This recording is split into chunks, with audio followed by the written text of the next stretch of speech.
Takže zdravím. V dnešnom videu si povieme niečo o tom, ako prihlásiť japonské traktory na F-kové značky. Je tu viacero možností.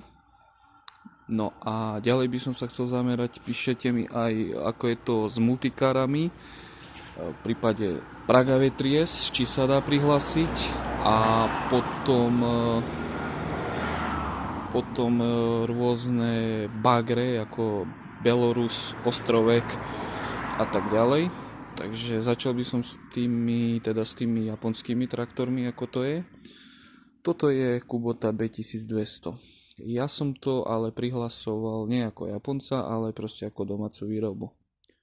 Zrobil som tomu tento RAM, ktorý mi už pomohol, keď som sa skoro prevrátil.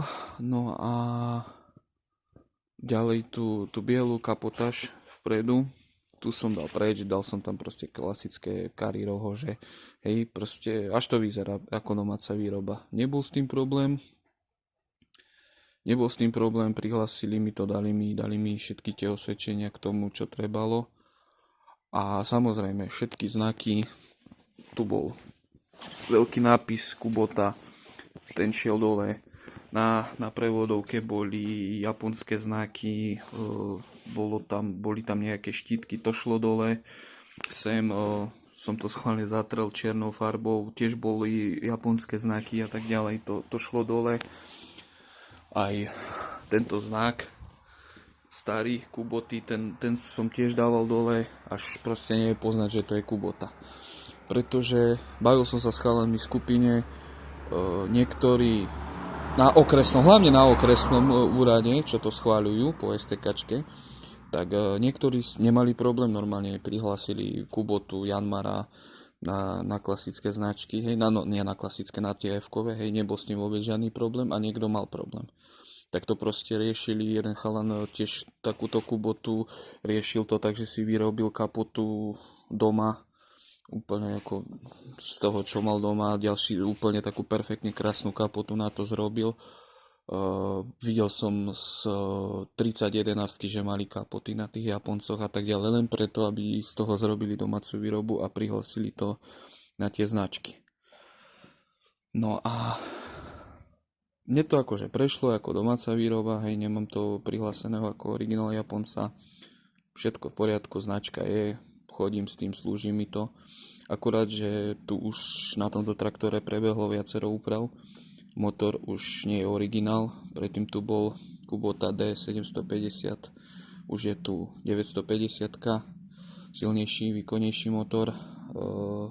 Hral som sa trošku s prevodovkou a zvýšil som si ako pojazdovú rýchlosť z 12 na 16, meral som to podľa GPS-ky.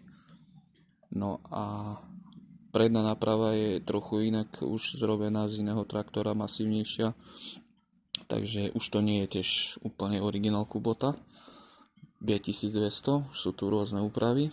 No a ďalej by som sa teda povenoval tým multikáram. To je tiež také, niekde to ide prihlásiť, niekde to nejde prihlásiť, riešia to ľudia tak, že proste odstroja kabínu, odstroja proste zadnú vyklapaciu korbu, keď majú, dajú tomu nejaký náviak, proste urobia z toho akože traktor, hej. Prejde im to, dostanú osvedčenie, hej, získajú tú značku, tak si to späť nastroja, alebo niektorým to prejde úplne, že klasicky, že proste multikára, ako má byť s kapotou, s vyklapaciou korbou, prejde im to, dostanú to osvedčenie.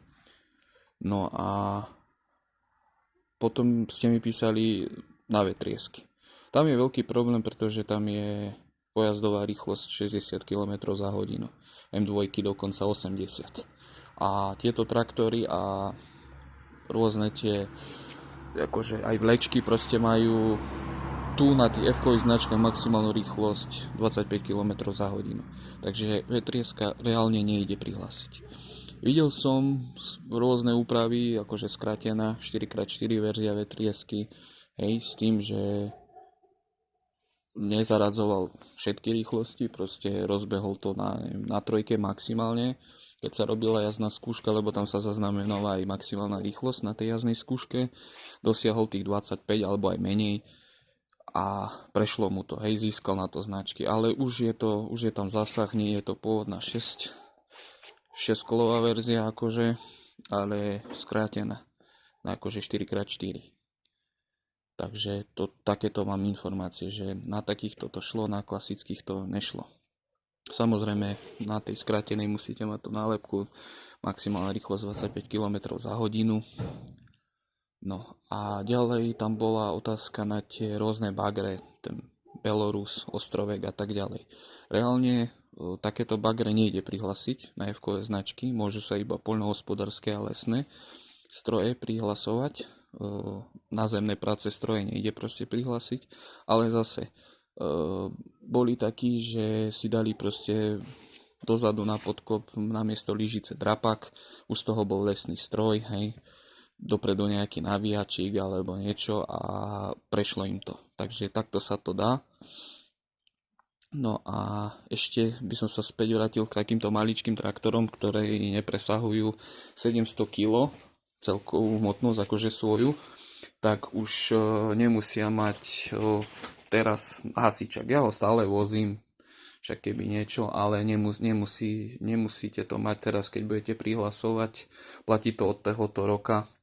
Takže nemusíte to mať. Najväčšie traktory, ktoré presahujú už tých 700 kg, tak to už musí byť, ale do tých 700 kg nemusí byť tento hasiaci prístroj. Takže sú to, samozrejme, ušetríte niečo, stojí neviem, 35 €, každý rok sa musí dávať kontrolovať. Takže tak, ja som si ho tu nechal, ale kto nechce a má takýto malý traktor, tak nemusí mať. No, takže z tohoto videa by to bolo asi všetko a v ďalšom videu si natočíme, či ste sa zaujímali, ako je to s vlečkou, takže tam si môžeme tiež ukázať, čo všetko treba na vlečku, keď to chcete prihlásiť.